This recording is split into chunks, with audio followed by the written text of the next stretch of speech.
Today's episode is all about empowerment versus authority and leadership evolution. Ever noticed how some leaders let their team call the shots while others keep a tight grip on decisions?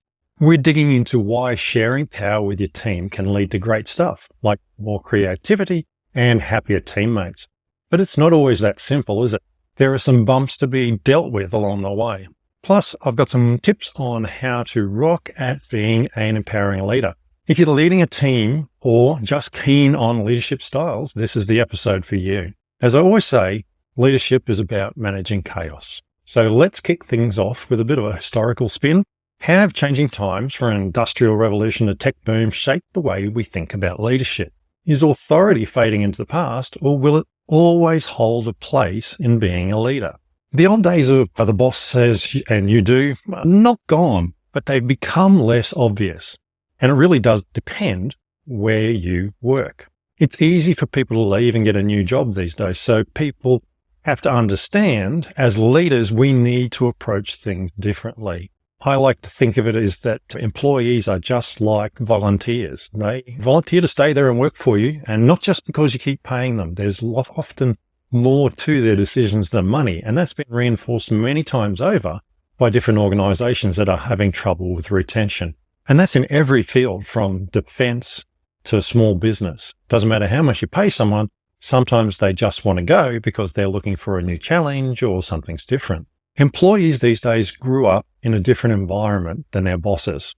They see things differently. It's simple.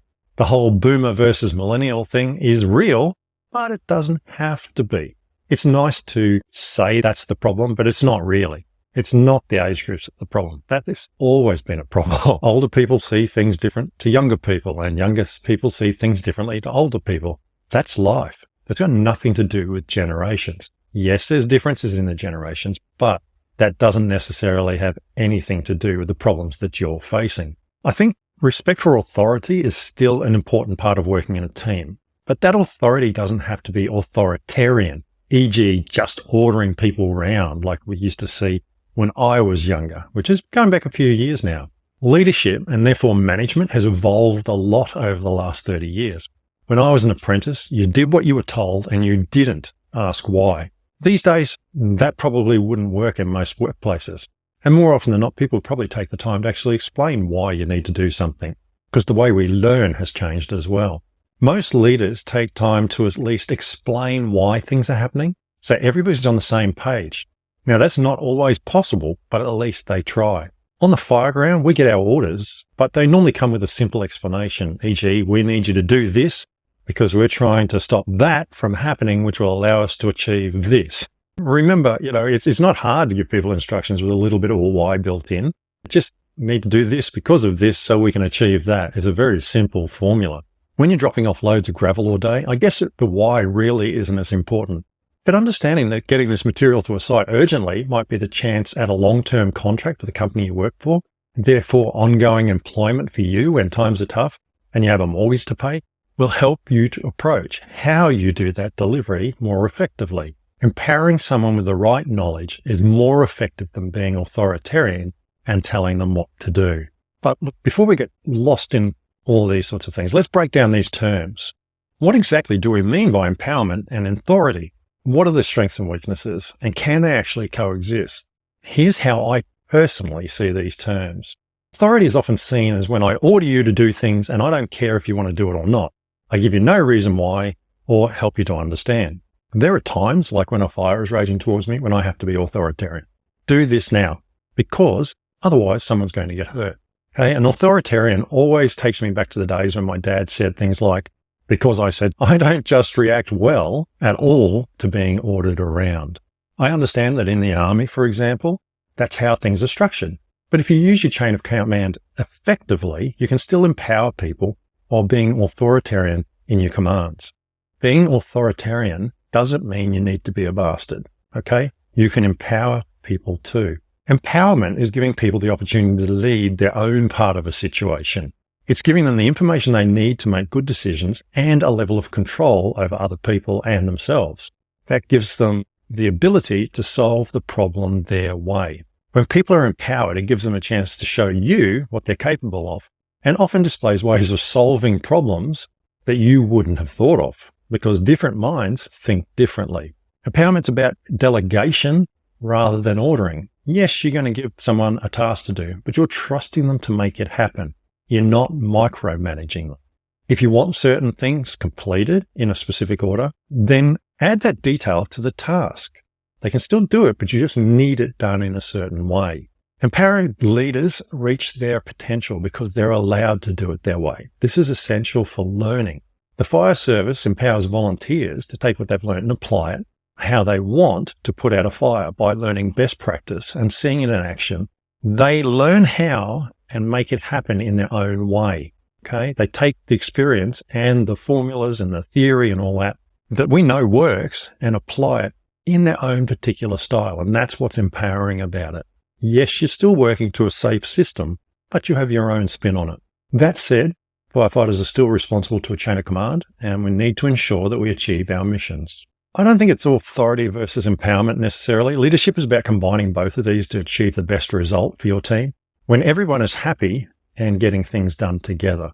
Some situations require you to be more authoritarian, e.g. when a job needs being done urgently. Sometimes you don't have enough time to let everyone do it their way. In many organizations, people prefer to be given instructions or jobs to complete.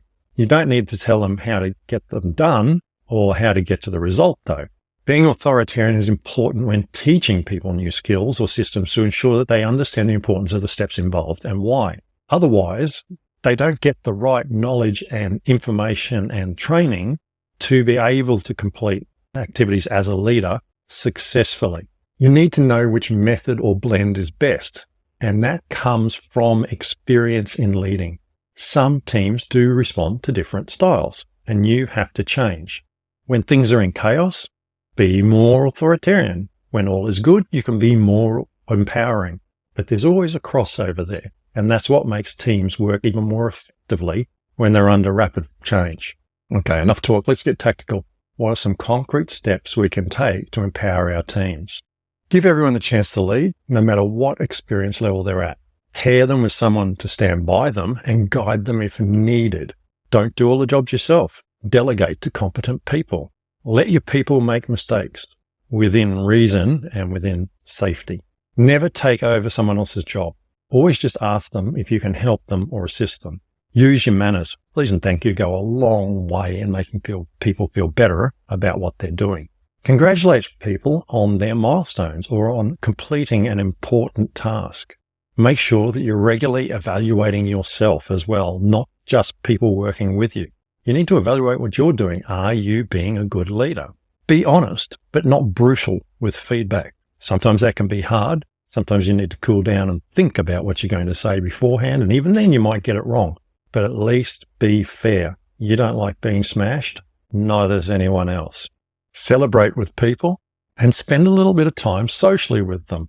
When you're sitting around just talking socially, it's different to being actively involved in a situation where you're in command. Yeah, there's still levels in the conversation, but you can all relax a bit and be more yourself, if that's the right term, when you're in a social aspect. Build a team mentality. One I'll often see is, we're the A-team. The A-team's coming in. It's a bit of a joke, but it allows people to think of themselves as the best group, and they'll aspire to be the best group when you call them the A-team. So I've seen that work a lot, and it's true in most cases. In this case, you're the A-team. You might be the only team there, but make it fun and never be too strict. You hate it when someone's too strict with you. Why would other people like it? But hold on, empowerment isn't magic. What are the potential downsides of giving away too much control? How can you avoid chaos and maintain accountability? Keep a chain of command. It's important. A chain of command is there to provide structure for everybody involved in any project.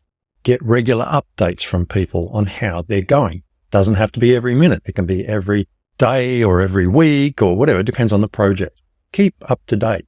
Communication is everything. It really is. Most people don't realize that you can never communicate too much. But I say that with a caveat. You need to communicate effectively. Just talking all the time, for example, sometimes we have that on the radio, is not communicating effectively. That doesn't need to be done. Okay, so make sure you're communicating effectively, but you keep up your communication. Giving too much control at once can be an issue. Let people build on their successes. When they succeed the first time, they build on that, and they become more knowledgeable and more effective as a leader. Don't dump people with things that they can't handle. It is unfair to give someone a job that is way above their skill level. Now, sometimes you're going to do it accidentally because you don't know that person, but you need to be watching them. You need to be observing the results and realize, okay, I thought that person could do this thing, but actually they're probably not the best person for the job. Maybe when the next job comes along, you give it to someone else. Okay. But make those judgments as you go and give them a chance, but be fair. If you see someone struggling, speak up and check that they're okay. Don't just let a leader struggle, especially if you're working underneath them, not necessarily above them. Don't just let them struggle. Okay. It might be their first time leading. You might have been doing it for years, but you weren't given the task. Be their friend, be there for them, help them with the team. Okay. But let them stay as the leader. Don't take over. That's the worst you can do. Ask people if you can make a suggestion or tell them a story. Oh, this reminds me of the time that such and such. You don't have to go up and say, you should be doing this thing. Say, oh, look, can I make a suggestion? Because I've actually done this task before and we found a way that's really good. Think about your wording. Give them a chance to say, no, look, I know what I'm doing. And that's fine. But at least if you really need to say something, be nice about it. People can achieve amazing results when they're made the leader. But don't ask an apprentice welder to build the Sydney Harbour Bridge just because they've learned how to melt steel together. That's how you break people. Okay? Be fair to the people that you're leading and be realistic in your expectations. Remember, there's no one-size-fits-all answer. Finding the right balance between empowerment and authority is a personal journey. I've provided a few pointers here, but the real exploration starts with you. So reflect, experiment, and lead with authenticity. And hey, if you've got any questions or insight, leave a comment or shoot me a message. Until next time, stay empowered, stay authentic, and stay tuned in for more leadership adventures.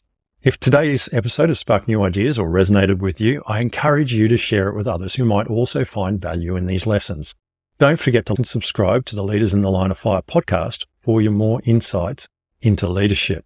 Thank you for joining me today. Keep leading, keep learning, and remember, in the world of leadership, run towards the flames.